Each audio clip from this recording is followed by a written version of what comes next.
الحمد لله رب العالمين والصلاة والسلام الأتمان على أشرف الأنبياء والمرسلين سيدنا محمد وعلى آله وصحبه ومن تبعهم بإحسان إلى يوم الدين. يقول رسول الله صلى الله عليه وسلم اذكروا هادم اللذات. Notre prophète Mohammed sallallahu alayhi wa sallam nous enseigne dans le sens des hadiths évoquer le destructeur des passions, tout simplement pour se préparer. Et dans ce hadith, le prophète alayhi salatu wa sallam nous enseigne que le croyant dans sa vie doit évoquer la mort tout simplement pour s'y préparer. Et ne soyez pas parmi les gens, quand l'ange de la mort vient les chercher, ils demanderont l'aide à Allah subhanahu wa ta'ala pour qu'ils puissent revenir sur terre pour se préparer. Mais malheureusement, c'est trop tard. وَلَا تَكُونُوا كَالَّذِينَ نَسُوا اللَّهَ فَأَنْسَاهُمْ أَنفُسَهُمْ. Le problème aujourd'hui, c'est que la plupart des gens vivent dans l'insouciance vis-à-vis d'Allah subhanahu wa ta'ala. Vivent dans l'insouciance du jour où ils vont rencontrer Dieu. قال رسول الله صلى الله عليه وسلم من أحب لقاء الله أحب الله لقاءه ومن كره لقاء الله كره الله لقاءه. حين يكون الإنسان المؤمن في إدبار من الدنيا وإقبال على الآخرة يرى ملائكة الرحمة فيحب لقاء الله فيحب الله لقاءه. أما الإنسان الغير المؤمن حين يكون في إدبار من الدنيا وإقبال على الآخرة يرى ملائكة العذاب فيكره لقاء الله فيكره الله لقاءه. Notre prophète Mohammed sallallahu alayhi wa sallam nous enseigne dans le sens du hadith, quand le croyant est en train de quitter la vie de ce bas monde, il voit les anges du paradis et il aime la rencontre d'Allah, Allah aimera sa rencontre. Et quand le non-croyant est en train de quitter la vie de ce bas monde, il voit les anges de l'enfer, il déteste la rencontre d'Allah, Allah détestera sa rencontre. Et nous, dans la vie de ce bas monde, chacun d'entre nous doit avoir un objectif. Et cet objectif, c'est de se préparer au jour où l'ange de la mort viendra nous chercher. Car ce jour-là, on ne peut pas faire marche arrière. On ne peut plus œuvrer. Et malheureusement, il y a beaucoup de gens qui sont sur terre, n'y pensent même pas. Et quand on évoque la mort, ce n'est pas pour avoir peur, c'est pour se préparer pour la mort. في يوم من الأيام زار رسول الله صلى الله عليه وسلم مريضا فوجد عنده ملك الموت فقال رسول الله صلى الله عليه وسلم لملك الموت كن به رحيما فإنه من أمتي. فقال له ملك الموت لرسول الله صلى الله عليه وسلم يا محمد إني رحيم بالمؤمنين. Le prophète Mohammed sallallahu alayhi wa sallam nous enseigne qu'un jour il a rendu visite à un malade. Et quand il arrive pour rendre visite à son malade, il a trouvé l'ange de la mort chez lui. Le prophète alayhi salatu wa sallam lui a dit sois miséricordieux envers lui car c'est quelqu'un qui fait partie de ma communauté. L'ange de la mort lui dit à Mohammed sois apaisé, je suis miséricordieux envers tous les croyants. Et la mort, c'est une vérité qui a mis tout le monde d'accord, car tout le monde va mourir.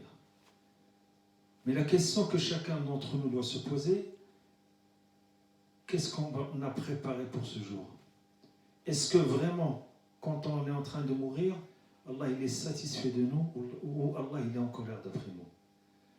N'oubliez pas que le jour où on va arriver vers Allah subhanahu wa ta'ala, on aura une seule valise. Et dans cette valise, il y a soit nos bonnes actions ou nos mauvaises actions. Et ce jour-là, il n'y aura ni avocat, ni intermédiaire, ni proche. D'ailleurs, quand l'être humain il décède, il y a trois choses qui vont avec lui. sa famille, ses biens et ses bonnes actions. Quand on enterre, sa famille et ses biens reviennent et c'est ses bonnes actions qui restent avec lui. Uthman radiyallahu anhu wa ardah, quand il entendait les versets qui parlaient de l'enfer, il ne pleurait pas. Mais quand il entendait la tombe, il pleurait. Quand on lui a posé la question, il a dit radiyallahu anhu wa ardah, il a dit que la première étape pour l'au-delà, c'est la tombe. Et c'est pour ça que je pleure. Un jour, le prophète alayhi salatu wassalam a enterré une personne et il est resté devant la tombe jusqu'à ce qu'il a mouillé sa barbe. Et il a mouillé le parterre. Pourquoi? Et il a dit à ses compagnons, c'est pour ça qu'il faut œuvrer. Et nous, alhamdulillah, Allah subhanahu wa ta'ala, par sa miséricorde, sa puissance et sa grâce, il nous a donné les 4 questions que Allah il va nous poser le jour du jugement dernier. La première des questions, c'est que ta vie, tu l'as passée comment? Et chacun d'entre nous doit se poser cette question. J'ai passé ma vie comment? C'est quoi les bonnes actions que j'ai faites? C'est quoi les mauvaises? Ta jeunesse, t'en as fait quoi? Pourquoi le prophète alayhi salatu wassalam nous parle de la vie, nous parle de la jeunesse? Parce que la jeunesse, c'est le moment où chacun d'entre nous doit apprendre à reconnaître sa religion pour pouvoir suivre le chemin d'Allah subhanahu wa ta'ala jusqu'à la fin de sa vie. Et la troisième des questions, ton argent, tu l'as eu comment et tu l'as dépensé comment? Et ça doit nous inciter à avoir notre argent de halal.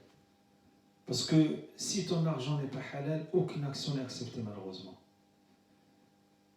Inna Allaha tayyibun la yaqbalu illa tayyiban. Et la quatrième des questions, ta science, t'en as fait quoi? Il y a des gens qui vont me dire, mais moi j'ai pas de science, j'ai pas de connaissances. Régulièrement, tu écoutes des rappels. Durant la prière du vendredi, le prêche du vendredi, tu écoutes des rappels. Qu'est-ce que tu as fait de ces rappels? Est-ce que tu as mis en pratique ou non? Mes frères et sœurs, on doit revoir notre relation avec Allah subhanahu wa ta'ala. On doit se remettre en question vis-à-vis de tout ce qu'on fait sur terre vis-à-vis d'Allah. Est-ce que Allah il est satisfait de moi ou Allah il est en colère d'après moi? Et n'oubliez pas une chose qui est très très importante, chacun d'entre nous dans la vie de ce moment doit avoir un seul but. Ce seul but, c'est avoir la satisfaction d'Allah subhanahu wa ta'ala qui va te sauver sur terre et qui va te sauver dans l'au-delà. Ton seul objectif, c'est d'avoir la connaissance nécessaire pour adorer Allah subhanahu wa ta'ala. Allah il nous a donné tous les outils pour l'adorer, mais malheureusement on ne les utilise pas. Il y a des gens qui ont comme objectif la vie de ce bas monde. Malheureusement, c'est une réalité. Et oh, alhamdulillah, des gens qui ont pour objectif l'au-delà. Mais ces deux objectifs, ils peuvent aller ensemble. Tu travailles dans la vie de ce bas monde pour l'au-delà. On demande à Allah subhanahu wa ta'ala qu'on soit parmi les gens qui œuvrent dans le bien et qui essayent de faire le bien partout et qui laissent des empreintes. Parce qu'un jour, on va tous partir. Et vous savez que les gens qui sont dans leur tombe, ils souhaitent quoi? Ils souhaitent revenir sur terre, faire 2 rak'at et mourir. Et les gens qui sont dans leur tombe croyaient avoir le temps pour agir, jusqu'à ce que l'ange de la mort vienne les chercher, et malheureusement, sans qu'ils ont agi vers le bien. Donc mes frères et sœurs, soyons intelligents, on doit faire très très attention, car notre vie elle est très très courte. Œuvrons dans le bien, essayons de faire le maximum de bonnes actions qui vont nous rapprocher d'Allah subhanahu wa ta'ala, et soyons des personnes utiles à toute l'humanité. أقول قولي هذا وأستغفر الله لي ولكم من كل ذنب فاستغفروه ونصلي ونسلم على خيرة خلقك سيدنا محمد وعلى آله وصحبه أجمعين سبحان ربك رب العزة عما يصفون وسلام على المرسلين والحمد لله رب العالمين.